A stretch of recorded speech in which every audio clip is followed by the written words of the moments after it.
Hey everyone, welcome back to today's show. Today I'm so delighted I have a special guest that we're going to have a deep, soulful conversation, and I can't wait to jump into this. So let's just welcome Jannecke Oinaes. Did I do that Thank- right? Is this, I say it Yeah, you did. right? All I right, know all it's right. hard. I know it's hard. I'm Norwegian, so we have those letters and that we don't have in English, but you did it beautifully, and I'm excited to be here. Thank you. Thank you. I am excited for this interview because or this conversation really because everything I've watched several of your interviews from you have a huge platform on YouTube. It's such a amazing, profound. You have so many people on your show that you have just these really deep conversations with, and every single one I'm like, I love listening to them, and I just feel like I get such gems of wisdom when I listen to you speak and I listen to your interviews that you have. So I can't wait to hear from you today and have you share your story with my guests. So let's just jump in really quick. You call yourself a spiritual investigator. I love that so much. I've never heard that term before. And when I was reading that on your website, I was like, that really resonates with me because I feel like I'm so curious and I always want to ask these like questions and find out all of these deep questions that other people are like, I don't know. I've never thought about that. You know what I mean? So you definitely have that curiosity within you as well. So kind of like jump in. Let's just jump in here and tell people a little bit about you, about your story. How did you become a spiritual investigator? Right. Yeah. Because Wisdom from North, my YouTube channel, really came out of my own curiosity and my longing for answers. And it wasn't something I planned at all. And it has evolved to something I would never or could never imagine what it is today, and that I'm actually living from doing my hobby. It's just amazing. And I'm pinching my arm that there was a deeper sort of reason to my curiosity also that benefited other people. The story is that I was actually a musical theater artist or a child star in Norway. And Norway is a small country. We are around 5 million people. And when I was little, we didn't have social media. We didn't have a lot of TV channels. So I got a lot of attention. I started out as little Cosette in Les Miserables when I was 7 years old. And after that, it was Annie and Annie and Dorothy in The Wizard of Oz and Rizzo in Grease. And I got these huge roles and I had a record. And so this really influenced me because I think I was a very humble soul to begin with. And all this attention that I got, I think it's not very healthy for a young child. And my parents didn't really know how to handle all this attention that I got. And I think as a little child, I interpreted all this attention as love. So I would be scared not to perform well enough, not to be good enough. And I felt that my voice, my singing voice, and my ability to act was who I was. And I also planned from when I was 7 years old that I was going to be a musical theater artist on Broadway or West End. So I had my whole life mapped out from when I was 7. And it wasn't my parents who had these expectations, it was myself. Like I was really passionate about musical theater. That was like my dream. But then in my 20s, something happened because I started getting hoarser and hoarser. And I was playing Rizzo in Greece at the time. And at the end of the period, I couldn't hit the high notes. And the other girls had to sing behind the stage, pretend to be me. And it got me worried. So I went to a speech therapist. And after that, I was going to have another role, like the main role in Little Shop of Horrors as Audrey. So I was at the peak of my career and everything was going so well. And I had a boyfriend. I was 21. I just felt that I was such a success. even though like I wasn't high on myself, I was humbled, but I realized that, things are going so well. But I got hoarser and hoarser. And then I went to a speech therapist, and he said, you got nodules on your voice. You cannot sing. You cannot even speak for a long, long time. And there and then, I knew that my life as I knew it was over.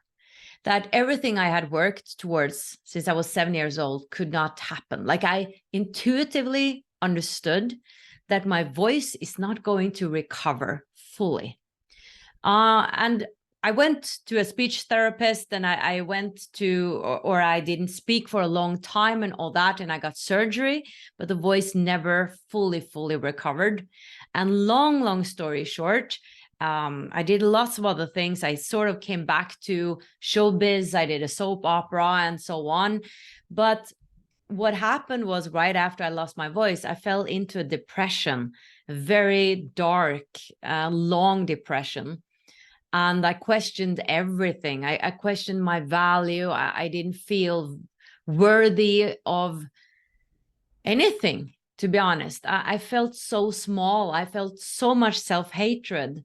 And I think it was because I felt so lost. Like I had no idea what to do with my life. All my friends were studying, going abroad, having wonderful lives. And I was home with not a voice. I couldn't speak, and I didn't know what to do. Like I had no idea what to do. I just wanted to vanish. And it took me a long time to get out of that depression. And actually what got me out of it was that I started to watch Oprah Winfrey. I started to look into metaphysics, spirituality. I started to ask questions like, why are we really here? What is the deeper meaning of life? Is there a purpose to me? What is self-love? Do I lack self-love? Is that something I need to work on myself? So I asked all these questions, and slowly but surely, answers started coming to me. I went into nature, and I realized that I needed to work on my self-love. I needed to love myself without having a singing voice, without having to prove that I was worthy. I needed to just feel worthy.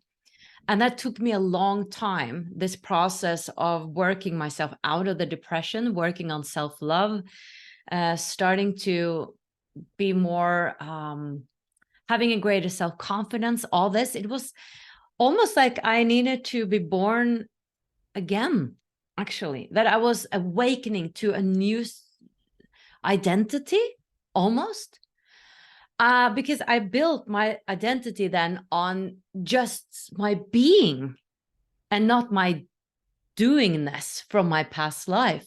And out from that, something else was born. I did, like the story's longer, I did study to become a primary teacher. I did some theater jobs, etc., because I had surgery and my voice got better. But I felt that this wasn't right anymore. There was something else I was supposed to do, but I had no idea what it is. So I started to, study to become a primary teacher, even though I felt this is wrong. I was like, I don't know what else to do. But then I had like this magical moment in 2012 when I'm sitting down at this cafe with my father, and I'm saying, Dad, I'm studying, but I'm not inspired to study. And he was like, okay, just finish the studies, and you'll find out what to do. Life will guide you. And I thought he was very wise. And I was like, yeah, okay, I'm going to finish my studies. But what I really want to do, Dad, is just to travel around the world and interview people about the big questions of life. And as I just said that, it was like this biggest aha feeling and insight that I've ever gotten. Because in that moment, it was like tick, tick, tick, tick, tick. It all aligned. And I knew that, but that's what I'm going to do. Like that thought was so clear that I was in no doubt that I was going to do it. Like I didn't picture how it was going to be. I just knew that that was the path somehow. And I ran out into the woods, and the name Wisdom from North dropped into my mind. Within a week, I got 2 jobs, like showbiz jobs that gave me $5,000, like out of the blue. So I managed to buy a camera and a website, and I got going. I started interviewing Dr. Ibn Alexander about his near-death experience, Anita Moriani, Akiane Kramarik, Byron Katie, all these amazing teachers. And this it was in 2012. And if you guys are spiritual, you know about 2012 and the Mayan calendar. And I think a lot of people started to awaken then. So that's where it all started. And I'm still doing it, but it has grown. Like today, we have an online membership. We produce online classes and courses and programs with teachers. I have 2 podcasts, and one in English, one in Norwegian, 2 YouTube channels, and we have a lot to do. And I love what I'm doing. I think it's so much fun. And I never knew that this could be my job and that I could, live from asking questions and being curious and being a spiritual investigator. Wow. Wow. That is so awesome. I love that so much. When you talk about 2012, I think about what a pivotal time that was for everyone. I think about myself at 2012. That was one of the most painful years of my life, but it was a turning point, major turning point. So that's so interesting that that happened with you. And you probably, with all the people you interview, you probably hear that year come up a lot. Do you? Yeah. Yeah. Yeah, Wow. definitely. A lot of people started to follow their passion in 2012. Yep. Mm. It was a turning point for people. So how old were you when that happened? Because I know that in your 20s, this was your dreams were crushed. How long did it take you to go from having that dream that you had had since you were 7, which is amazing? Because as soon as you said it wasn't my parents' dream, it was my dream. I was thinking that already. I was wondering, like, was that what your parents wanted from you? And then you said, no, it was what I wanted. But you had this dream your whole life, and then it was crushed, which makes me really think about how much, we put people's worth. We do this as parents too. Like, it makes me think about even my son who plays football. We put so much of, like, yes, you're such a good football player, or you're such a good performer, or you're so beautiful, or you do all these things, and we're really focusing a lot on their what they're doing, or what they look like, or what they are, how they're performing, when all of that, one injury or one moment where your vocal cords are injured, like, it can take it all away. And then you Mm. have to find out, who are you really, right? Which is what your journey was. So beautiful. So how long did it take you to go from it all crumbling down to that moment where you go, oh my gosh, I know why I'm here and I know what I'm going to do? Yeah, it took me many years. I often say to my members in my membership and the webinars I'm doing that it took me a long time to awaken. And that's why I'm also passionate to do this work, because I believe that we don't have to have our dreams crushed, or we don't have to really hit the wall before we start waking up, that we can start consciously walk on the spiritual path and not having the universe knock so hard on our doors that is terrible, that is getting really terrible. So I lost my voice when I was 21, and I started Wisdom from North when I was 32. But in between there, I had roles and I was trying out all sorts of things, but I was really lost for a long time in my life. And one of my passions today is to speak about your soul's purpose, because I was so sure I was on purpose. And I think part of me was that it was right to pursue the musical theater career. And it gave me also some qualities and skills that I probably need in my work today, like be on camera, be able to be on stage. I went to America, to the US, New York, to study theater, which helped my English. So I think really there is a deeper meaning with these things. I just feel like my purpose today is much deeper, and is bringing much more to other people than if I was a musical theater artist, being a singer. Mhm. So yeah. Wow. I think that because I've thought about that with myself and with watching other people that you go on these paths and you think, what was I thinking? Why was I doing that? Why was I going that way? Like I went into news, I went into the pharmaceutical world, all of these things that now I'm like, whoa, where was I going and how? Because it's vastly different than what I do now. But I realized it was all perfect. It was all a part of that journey that I was able to get certain training and certain awareness of different industries and different just subjects that I needed, And so isn't it so beautiful all in the end where you go, oh, I see now what that was all about. And for you to have that awakening, it's so awesome to hear that story. I love that so much. um what Okay, I heard that I heard an interview. I'm not sure which one it was because I listened to a lot of your interviews now, and I heard you talking about astral travel and how you Mm. had an amazing awakening, where, some people talk about their awakenings, and I think that a lot of people have like these moments where it's a big part of, I kind of look at it like a piece of the puzzle. Like we kind of get here to planet Earth and the puzzle pieces are kind of like dispersed, and then we go on our journey and we start picking up those pieces. And it happens in layers, right? Where you start to wake up, like you're talking to your father, and you had this awareness, this awakening that came in, and then from there it just kept going, where you had these pieces drop in. And I'm sure these deep soulful conversations that you have on a normal basis, you have these pieces drop in of awareness. So tell us a little bit about astral travel. And um, I'll tell you, with me, I've always been a little afraid of it. Like I've been afraid that if I go there, then maybe I can't come back, or, and I'm sure some people maybe think that too. So can you kind of first tell people, like, what is it, and is that something that you've heard that people get afraid of it, and is it kind of scary to some? Does it ever happen to where people um shouldn't dabble in it? I don't know. You kind of like speak to that if you could.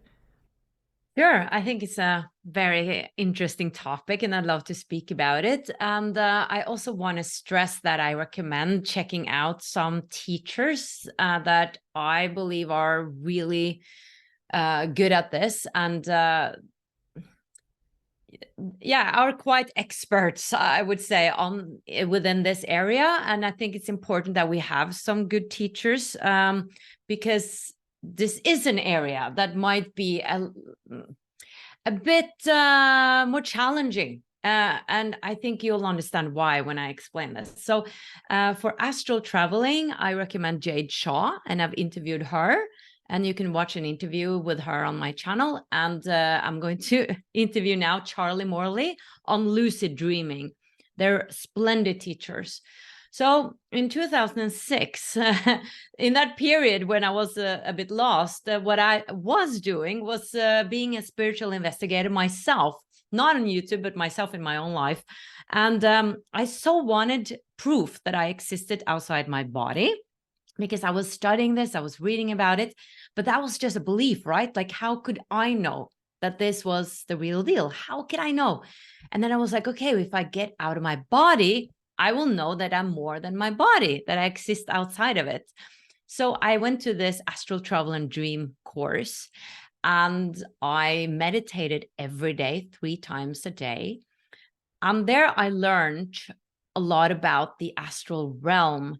Now, that was one type of teaching. And today, I don't sort of, what do you say, I have a more expanded understanding of the astral realm because they were like saying that, okay, that is the astral realm and it works like this and it is an actual place and blah blah blah. And now today I feel like it's much more vast and we can't even understand what the astral realm is. But what they told me, what they taught me was that we go to the astral realm when we sleep. So every night we go to the astral realm, and the astral realm is a spiritual realm that consists of different layers, like more dense layers and more high vibrational levels. And you can meet anything there. Some parts of the astral world is where people go right after they die, for instance. That could be in the lower realms sometimes if ghosts or spirits are lingering a bit. It can also be the higher realms. Now, the afterlife is such a big topic in itself. But so when we go to sleep every night, we go like our astral body is going out of our bodies because we consist of different bodies. And then we dream. So most of the time we are unconscious that we are outside of our bodies. Now, lucid dreaming means that you are conscious when you're outside your body. So that means if we're in a dream right now and there's a pink elephant flying through the wall, I would actually think, whoa, there's a pink elephant. Like, that's not possible. And then I would realize that, oh, I'm dreaming. Oh my goodness, I am in the astral world. And I will get totally aware. So this is lucid. I would get totally aware, and then I can do whatever I want. Like, I can navigate the astral realm consciously. Because when we're dreaming, we're not conscious of dreaming. So basically, it feels like you're alive and existing in this totally different reality. That's how it feels like. And I've been lucid many, many times. And I've gone through walls. I've been flying around. I've been seeing stuff. I've been asking to go to places. I've been a spiritual investigator there as well. Now, astral projecting is sort of the same, but a little bit different, because when you astral project, that means that you're not waking up in a dream, like going to sleep and waking up, but you are consciously moving out of your body. So let's say we lie down on our couches, and then I close my eyes and I meditate, and all of a sudden I float out of my body and I'm conscious while I'm doing it. That's the difference between lucid dreaming and astral projecting. So I've done that too, but that's a much, much harder process, because you can just imagine like lying on, like, I've never experienced that before, like being able to move out of my body. Like, it's a pretty intense experience, to be honest. And what I did was that I practiced all these techniques that I've learned in this course, different mantras, different visualizations. I meditated a lot to focus my mind, because you need to get your body to sleep and your awareness need to be clear. So you must not fall asleep, but your body must fall asleep. And then you get into this vibrational state. You can, it doesn't happen every time, I think, but it happened to me, that everything starts to shake. And all of a sudden, you don't know if you're there or there. Like, you don't have a feeling of what are you? Like, you can't feel yourself. You feel light and heavy at the same time. It's really strange. And actually, to be honest, that's maybe why you were a bit scared. The first time this happened, I heard the most horrible shrieks and screamings that I've ever heard. Like, it was like there was thousands of souls screaming at me. And I've spoken to Jade about this, and I don't really remember the details, but she was saying, it's just that, like, you're going through a portal, and it's like new to sort of it's just like a transition. It's not something evil or something bad. It's just like a reaction or something like that. Like, it wasn't anything dangerous. It's just an unpleasant experience. But it still got me a bit afraid. Like, this was kind of scary. But when I moved out of my body, I was fine. Like, I was outside my body and I got so excited. And the one thing you must not be is excited, because then it's very easy to jump into your body again or snap back. So I had learned in the course that I had to be very calm and serene. So I was like, oh my goodness, I'm standing here outside my body. How is this possible? And then I was like, okay, I know I can move through walls. So I started to move through walls, and I flew down on the street and I watched people around me. And the astral realm, the thing is that everything that we see around here in the physical environment is also in the astral realm. So you see a copy of everything, not really copy, I wouldn't use that word, but everything that's here is in the astral. So that's why when we dream, we're like believing everything we're seeing, but in the astral, you have so much more. You have so much more. So what I saw, I'm not sure, what I saw, because I saw people on the street. So I'm not sure if I saw real people or if I saw spirits or what I saw, but I was definitely navigating around in this other reality. Now, that was super interesting. And when I snapped back into my body, because I think I got very excited, I felt so happy. It was like this hallelujah feeling inside, because finally I had got an answer that I exist outside my body. I am more than my body. I am also a spirit. Now I know. No one can ever take that away from me. Now I know. And intuitively, I understood that, this was not heaven. Like I was just experiencing, I don't know, like this much of the whole universe and all other universes. But I knew something, and that was good enough for me. And after that, I had a lot of lucid dreams. Now, what is a bit like unpleasant with doing these kind of explorations is that sometimes you meet some negative beings. Some call them negative beings, some call them just lower vibrational beings, but there are a lot of beings all around us. Like, we have sort of people who are nasty here on Earth. We also have them in the astral, and they can be a bit spooky and scary, and they try also to scare you sometimes. Why they do that, I'm not sure. Maybe they don't want us to investigate. Maybe they don't want us to become enlightened, and elevated. So often when I ask to go to the pyramids or I ask to meet Jesus, I met a clown and scary beings, and I got a bit like tired of that. So I actually stopped doing it. And a part of me was like, maybe this is not my thing. Like, I got my answer. I know I exist outside my body. Maybe I don't need to investigate anymore. And I also have learned that it's very connected to your level of consciousness.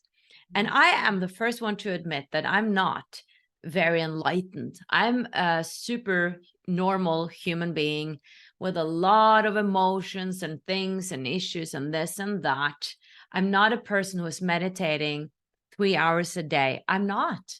I think my mission 10 years ago was to become enlightened. Like, that was my goal. And I went to India to this ashram, and I didn't become enlightened. I actually just got depressed because I met a lot of my shadows. But today, my mission is to help other people with what I'm doing. It is to be happy. It is to follow my purpose. I don't really have these high aspirations of becoming the spiritual monk, not a monk, but nun. Yeah. I sort of have let that go, and I just want to be me. And of course, I want to be a good person, and I do meditate and all that. But my level of consciousness is, normal, like most people. That is why I also attract negative beings, because I can, in the astral, be fearful. All of a sudden, I become fearful, and then I attract fearful experiences. Mm. Because in that astral realm, what you think about will appear. That will be mirrored on the other side. And like Jade Shaw, who astral travels all the time, she's super advanced in this. she has probably done this in many lives, many lives, just build up the stamina, this ability to be concentrated, focused, and serene and calm and concentrated. I don't have that. It takes so much training to stay super focused when you're lucid and not start dreaming again, or super focused when you're astral traveling, not to think negative thoughts and all that. It takes a lot. And you need to stay up in the night, to do certain techniques. And I didn't get to sleep. So it is sort of an area that you need to fully embrace and go into. So again, I think that answered a bit about why I think if you want to do this, have teachers who really know what they're doing. Check out Charlie Morley for Lucid Dream and Jade Shaw for Astral Traveling, and be a bit prepared that you might lose a lot of sleep. There's nothing dangerous. You cannot stay outside your body, like you mentioned, because it's like you're dreaming. You're not dying when you're dreaming. But of course you can also die in your sleep anyway, right? So Yeah. things might happen, but in theory it's not dangerous to be conscious outside your body, in theory. Mhm. So yeah. Wow. So that's good. That's helpful. I mean, for me, there's a lot of things in the spiritual world that people feel drawn to do because I feel like we all have our own things, right? We all have like, there's so many different ways for us to gain awareness. I love that you said that you are not trying to be this enlightened being. For me, I remember feeling like I was in this space where I wanted so much to learn and I still want to learn, but there was a time for me where I had no idea who I was. No idea. I had been very, very lost. And I was on that journey of like just wanting more and more and more meditation, more visualization, more of the esoteric world, more magic. And then I got to a point where I was like, okay, like you said, it's like okay, I've had these amazing moments of knowing that I'm so much more than this character I'm playing in life.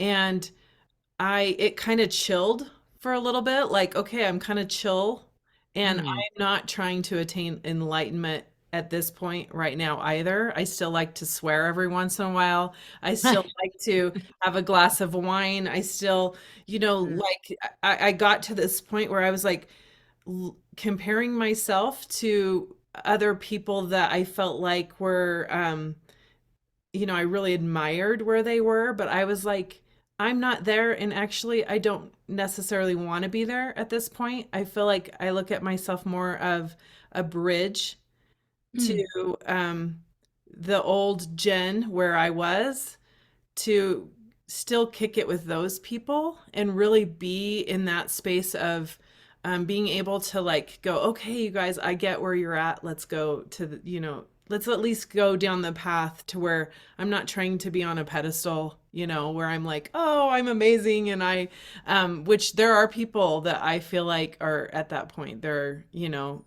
definitely, way more enlightened than me. But it is so fascinating and I feel like once you see things that you've seen and felt things that you've felt, you never go back. You never fall back asleep to where you were.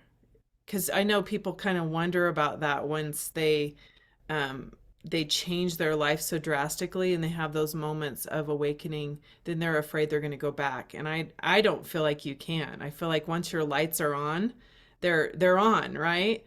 So really interesting. I also have felt that way with, I know a lot of people go into like psychedelics in the spiritual world. That's also something that I felt like I have zero like desire or need to go into. And it also, some of it I've seen where I'm like, okay, I think that you can kind of go into that. And now it's like, um, now you're depending on that all the time to give you moments of awakening. And I feel like, everybody's got their own things that they go into, and that they can have those moments of awareness, and it's fascinating to listen to. So, okay, what I want to know, what I want to kind of shift gears into is I want to hear what you think about this time that we're living in right now. What do you, because I know a lot of people are feeling so sad, so lost, so um hopeless about our future, about their children's future. And I want to, you talk to so many, amazing people, and you're so amazing. And I want to hear about, like, what do you think's happening in our world, and um, what are these times all about, even from 2020, like what was 2020 all about? Because we hear about 2012, maybe speak to what was 2012 and what was 2020, and what do you think's happening? Yeah, interesting that you're saying 2012 and 2020, because I have a live webinar where it's called Awaken to Your Soul's Purpose Through the Spiritual Journey. And there I actually mention these 2 years, because the Mayan calendar ended in 2012, and the Mayan culture was a high civilization that existed some thousands of years ago. And they had a calendar, and it ended in 2012. And a lot of spiritual knowers and mystics, they talked about that. That meant that there was going to be a shift in consciousness. And I remember when I started my YouTube channel, everybody spoke about 2012, 2012. It was a huge deal. I think some also were a bit afraid that the world was going to go under, but most people thought it was like this shift, this big first wave of awakening. And what I believe was that there was an awakening going on, that a lot of people started to follow their passion, started to asking questions. Am I in the right job, the right relationship, or something difficult happened? So they were forced into making new choices. I definitely had my calling in 2012, started my journey. And then in 2020, we had COVID. And that was a major thing, right? Like, we never knew that that could even happen. And what that did, I mean, it forced us to be isolated, to stop what we were doing. And what do we do then? Well, we need to go inwards and ask questions like, am I in the right job? Am I in the right relationship? Is this the way I want to live my life? And a lot of people, when I ask them, did you ask these questions? And they were like, yes, like everything changed after COVID. So I think that on a massive scale, we have been sort of, it is the universe helping us to start asking questions about how we're living our lives. And to back to those I interview, everybody's saying that there's a huge shift going on. I haven't met one spiritual teacher that I've said no. Like, no, they're all saying it. And what is surprising me is that they're saying that the shift is happening so fast. It's happening faster and faster. Time is going faster and faster, like the energy is spinning faster. And they're saying that several have been saying that in a few years, even 2026 or 10 years or something like that, everybody will know that we have extraterrestrials that are visiting us. Like, there will be no doubt. They will make themselves known. People will also, some are saying that there's a storm coming to humanity, a great shift, that the old structure will fall. There's also speaking about AI, that we would need to make some choices when it comes to AI. Also that we're sort of forced to make a choice who we want to be. Some people are saying that this is more on the esoteric part, that Gaia will split into two different realities. So those of a higher vibration will sort of move into a higher timeline, and others will continue on the lower timeline. So yeah, definitely we're in a huge shift of consciousness, and how that will look like, I don't know. But what is interesting is that I feel like everybody's channeling these days. Like there are tons of people waking up all over the place, starting to channel, leave their old jobs. Like I interviewed Belinda Womack. She was a stem cell biologist, and then she sees an angel and she drops this amazing job where she, a steady income and studied for years, and she becomes a channel of 12 archangels. And I hear these stories again and again. I'm going to interview another woman, Anna Tucker, who had a great job as well, and great salary and all that. And then she just drops it and starts to channel, and everybody around is like, what are you doing? And friends are like not replying to her. And I mean, it's a huge deal. Like you don't just go and start channeling, and where people think you are insane, a lot of people, when you have this safe, secure job. I mean, it must mean that there's a deeper calling, right? So it seems like the universe is making people wake up all over the place now to get these messages out. So what this means, I think we're moving towards a higher vibration. All of us, a higher vibration, from more ego, survival orientation to more love and understanding and unity. And so many spiritual directions have been pointing to this, like astrology, that we're moving into the age of Aquarius. I think Toltec wisdom is speaking about that we're moving from the fifth to the sixth sun. The material law one, the raw material, is talking about that we're moving from the third density to the fourth density, and that Gaia moved into fourth density in 2012. Here, the 2012 comes back again. Like, so there are many different spiritual directions that are speaking about the shift of consciousness. Yeah. Oh, that's so exciting. It really is. Like, when I was looking, I am a feng shui consultant. So Mm. I have a feng shui teacher that I love to listen to her when she talks about the energy of the upcoming year. I love to listen to astrologists and Chinese astrologists and Mm. numerologists, and just listen to people that are looking at, they're experts in looking at the energy, right? Of what's to come. And so in 2019, I remember definitely having a clear understanding that 2020 was going to be a major year of an awakening for us. And I was so excited. I thought, oh, I love awakenings. They're so amazing. And I live for people awakening, right? Oh, And then it yeah. was like, oh my gosh, this is so painful, because for some reason I didn't think about the pain of it. And awakenings are painful. They are painful. And it is, I've often heard people talk about how this time is like the birth process of birthing a new world. And when you think about going through birth, Hmm. it is a painful process. I was thinking about when you were talking about even going from the astral, from one space in through that tunnel. Yeah. You could hear the shrieking, and I thought about that. It's like, you know, it can feel painful for a minute, going from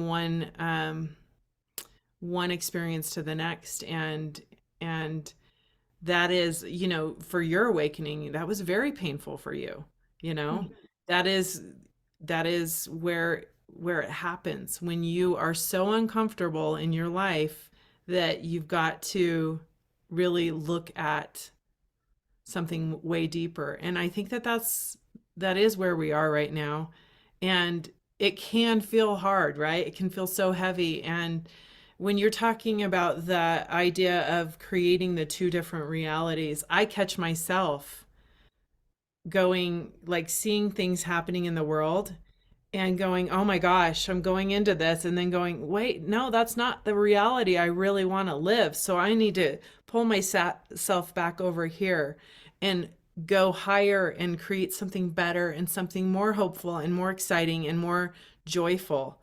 Because I really think that you know, don't you feel like right now we're in this dance and it is part of being a human where it's a dance between seeing what the current reality is and using your powers to create something better, and even seeing the pain and pulling yourself out of that and feeling joy anyways, like somehow finding out how to enjoy, no matter what's going on in your life, it's okay to process those painful moments, but also to, see what's happening in certain areas of your life, but then be able to turn on some music or dance or have a good conversation with a friend or something to where you are creating a different reality. Yeah, I mean, I wouldn't, I think, survive without these deeper conversations because life just wouldn't make sense to me. I needed to see that there was something deeper behind the curtain, behind the veil, because it nothing made sense. And I need to shower myself with this inspiration every day because I do think it's hard to be in that state all the time. I'm not speaking about the specific state, but more like in the trust, more in the, okay, I choose the high vibrational feelings. I choose to look at things a certain way that are uplifting, not being drained by the news and all that, because I find myself that I can easily be drained by it and be depressed by the news and think about it a lot, and it makes me scared, and then I go down the spiral. But like you're saying, like choosing joy nevertheless, being conscious of it. But in order to do that, I need to meditate more often than I'm doing, and I need to shower myself with inspiration. And when I do that every day, because I do a lot of interviews and I do this, I speak with so many amazing people, that does raise my vibration. And I really invite people to be aware of how many times a week do you shower yourself with inspiration, because inspiration means in spirit, right?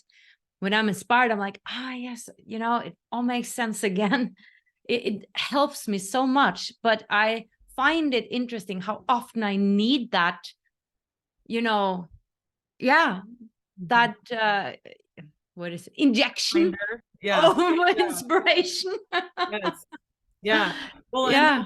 that's the thing, is like that's the beauty of being a human, is it gets so real, that physical part of being a human. It's so real, and it's easy to get pulled into the seriousness of you know being a human. I had a conversation with someone recently who was telling me that she had a visitation from her grandfather who passed away 4 years ago, and she hasn't had any experiences with him since he passed, and they were really close.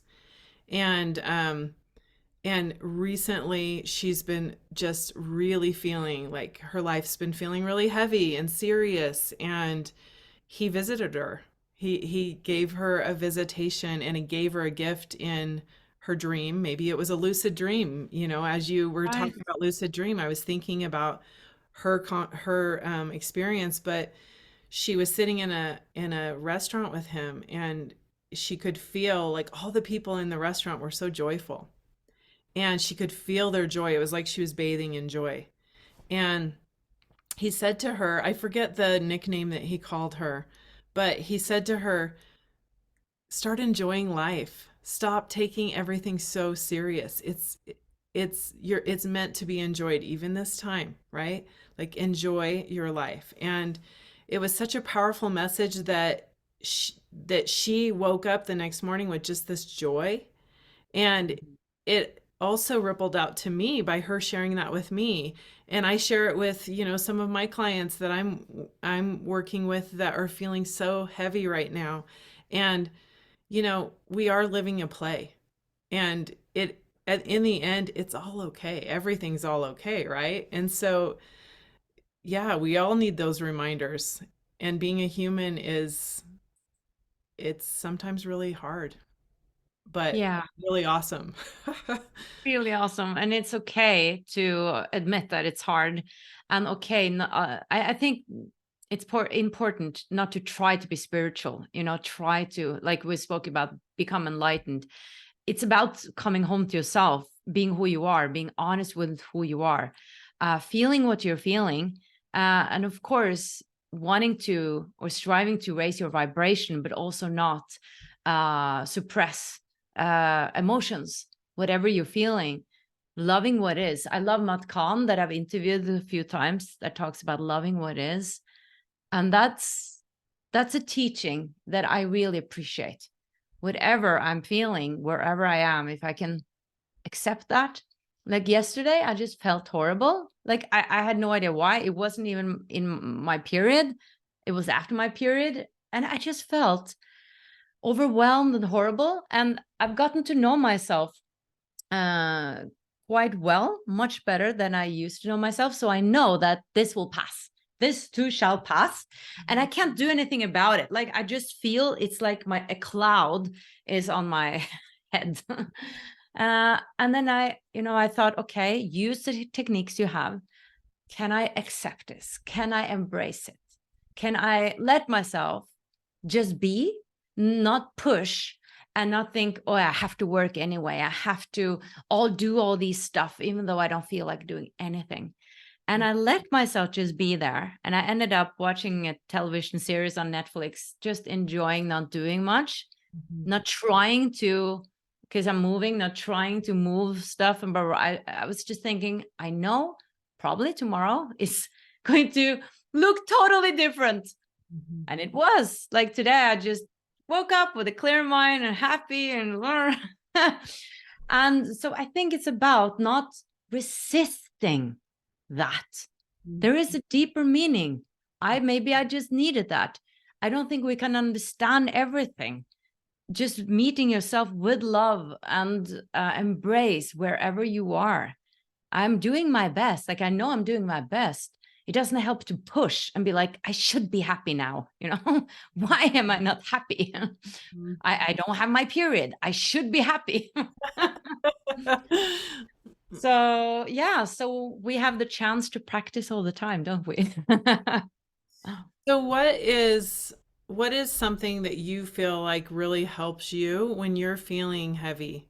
What's like, I know you said, you went to bed and watched Netflix, but what's something that is a go-to for you or advice from you, for people that feel like they're in the seriousness and heaviness of life?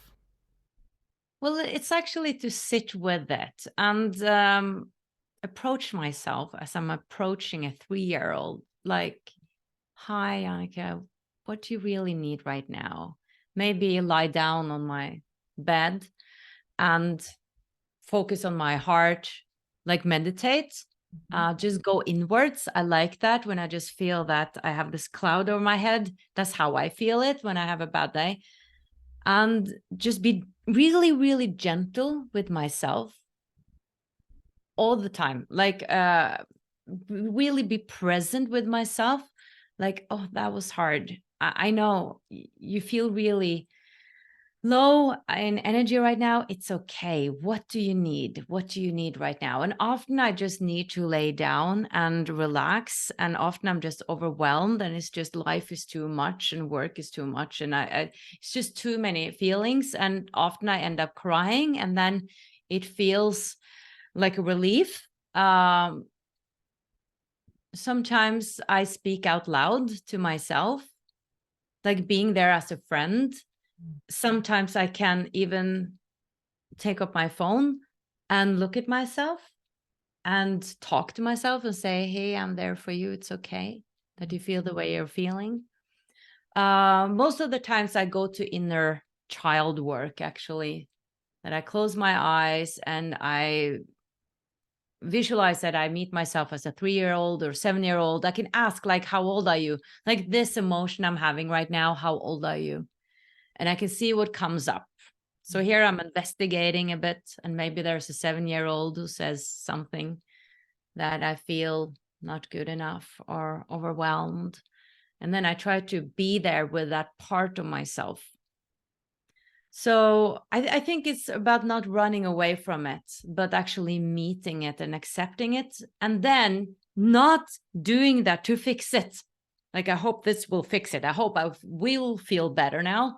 letting yourself actually feel crap, or letting yourself do that, because I think you're processing something. Be present with that feeling, be present with it. And as I was watching Netflix yesterday, I was like really paying attention to my breath, like really breathing. And it was just so good to feel that I was breathing, letting myself just be. So not just watching and being lost in the television, but actually breathing at the same time. And I was like, how nice is it? Is it not to lay here and just breathe, letting myself breathe? Mm. That's Because we good. forget to breathe So, consciously. yeah. Okay, my last question for you, dear, is what is your message to the world? If you could give any message, what do you say? My message to the world is to actually follow your joy and follow your dreams. I believe we all have a purpose. It doesn't have to be something you're doing, it can be something you're meant to experience or unfold in yourself. However, I think it's linked to joy and love. And whenever you feel that your heart is opening, that's where your path is. It's not in the fear and the lower vibrations and the shame and the guilt that I have to do this because my father or mother told me, or I have to make a living. Your path is where you feel joy. It's actually where you feel that it's quite easy. It just feels natural to do it. That's where you have a path. And that's the gifts you're meant to bring to the world. And when you bring that to the world, you make a difference also for others. So I think we're really meant to share our gifts, and that life is about discovering those gifts and sharing them with the world. Mm, so good. Love that. Thank you so much for being here with me today. I appreciate you so much. How can people find you? What do you have going on? Kind of tell us a little bit about that. Yeah, it's been, a joy to be here today. And people can find me on wisdomfromnorth.com. And we have also a membership where I have invited some of the teachers that I've interviewed on YouTube, on my show on YouTube, to be masterclass teachers.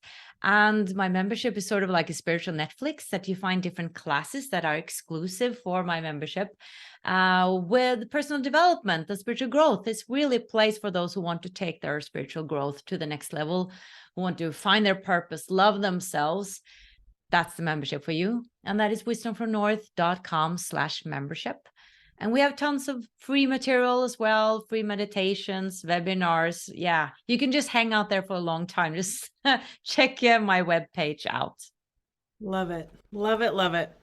Okay, everyone. Thank you so much for joining us in this beautiful conversation. And again, thank you, Jannecke, so much. Thank you. Thank you so much as well. And thank you for doing this amazing work. It's so important.